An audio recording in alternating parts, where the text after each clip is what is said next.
மனிதன் ஜெயிக்காத ஒரு விஷயம் மரணம் மட்டும்தான். ஒரு பிறந்த நாள் கூட்டத்தின் நீளம் அவன் பெற்ற அங்கீகாரத்தை சொல்லும். ஒரு இறந்த நாள் கூட்டத்தின் நீளம் அவன் வாழ்ந்த வாழ்க்கையை சொல்லும். வாழ்க்கை தத்துவம் கடவுளுக்கு புரிந்தது. வாழ்க்கை தத்துவம் கடவுளுக்கு புரிந்தது. இருக்கின்ற பொழுது இல்லாத மரியாதை இல்லாத போது இருக்கிறது. மயானம் வந்தது. மயானம் வந்தது, நல்லா கவனிங்க. நேற்றைய சவத்தை நாளைய சவங்கள் சுமந்து சென்றன.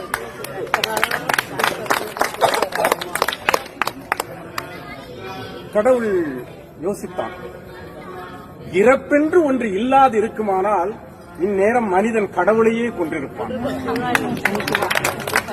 பாவம், ஆடிய மனிதர்கள் உறங்குவதற்கு செய்த ஆடாத தொட்டில்தானே மயானம். அந்த வேலை முடிந்து சென்றது கூட்டம்.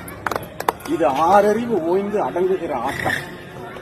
கடவுள் யோசித்தான், உயர்ந்த ஜாதியினருக்கும் தாழ்ந்த வகுப்பினருக்கும் தனித்தனியே மயானங்கள். மதங்கள் ரீதியில் மயானத்தில் பிரிவுகள். சாம்பல் மேட்டில் கூட சன்மார்க்க பிரச்சனைகள். என்ன மனிதனவன், என்ன மனிதனவன்! அரைஞான கயிறை அறுத்துக் கொள்ளும் வேளையிலும் அடங்க மறுக்கிறானே இந்த மனிதன். அங்கிருந்து கிளம்ப புறப்பட்டால் ஆவிகள் சில அவனை அடையாளம் கண்டு கொண்டன. ஆண்டவனை அடையாளம் கண்டு கொண்டன. யார் நீ என்றான் இறைவன். நேற்று வரை நான் முதலாளி, இன்று என் விலை எனக்கே தெரியவில்லை. 80 வயதில் எனக்கு இந்த இடம் தேவைதானா என்றது ஒரு ஆவி. ஆண்டவன் சொன்னால், எத்தனை காலம் வாழ்கிறாய் என்பதில் அல்ல வாழ்க்கை, எப்படி வாழ்ந்தாய் என்பதில் தான் இருக்கிறது என்று சொன்னார். இறைவா, இங்கு என்னை ஏன் படைத்தாய், இந்த சிறைக்குள்ளே அடைத்தாய் என்று கேட்டது ஒரு ஆவி. அவனுக்கும் பதில் சொன்னார் ஒரு ஆவி, அரசியல் ஆவி. ஆண்டவா, இங்கு இடைத்தேர்தலே வராதா என்றது. இன்னும் நீ திருந்தவே இல்லையா என்றால் ஒரே அழுகை சத்தம். இதுதான் எங்களுக்கு முக்கியமான, நமக்கு தேவையான கவிதை.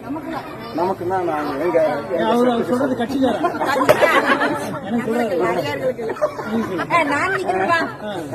ஒரே அழுகை சத்தம். பெண்ணாக பிறந்தது போதுமடா சாமி என்றது ஒரு ஆவி. ஆண்டவன் அருகில் வந்து காதோறும் சொன்னான், ஆணாக பிறந்து பார், அதை விட கஷ்டம்.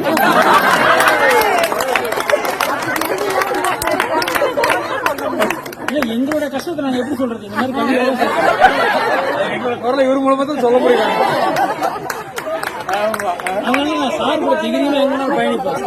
எங்க போனா எங்களை விட்டு கொடுக்க மாட்டாரு. எங்களா ஆண் வர்க்கத்தை. இறைவா, நான் செய்த பாவம் என்ன என்று அழுதது ஒரு குழந்தை ஆவி. பாவிகள் நிறைந்த உலகத்தில் பிறந்ததுதானடா நீ செய்த பாவம் என்றான் ஆண்டவர். சரி, நல்லவர்களை எல்லாம் சீக்கிரம் அழைத்துக் கொள்ளுகிறாய், கெட்டவர்களை நீண்ட நாள் வாழ வைக்கிறாயே, இது என்ன உன்னுடைய நீதி என்றான். நல்லவர்களை விட்டு வைத்தால் அவர்களும் கெட்டவர்களாகிவிட்டார்கள். மலர் படைத்தாய், மனம் படைத்தாய், மலர் படைத்தாய், மனம் படைத்தாய், பின்பு ஏன் இந்த உலகத்தில் மதம் படைத்தாய் என்று கேட்டது ஒரு ஆவி.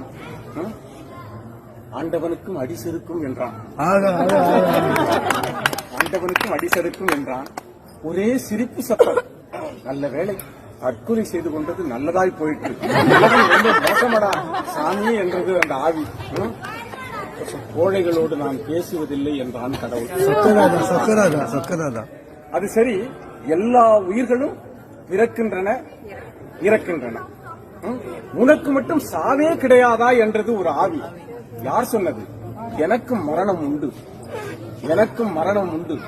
மடலைகள் சிரிக்கும் பொழுது நான் பிறக்கிறேன், மனிதர்கள் இதுபோல செய்யும் பொழுதெல்லாம் நான் ஒவ்வொரு கணமும் இறக்கிறேன் என்றான்.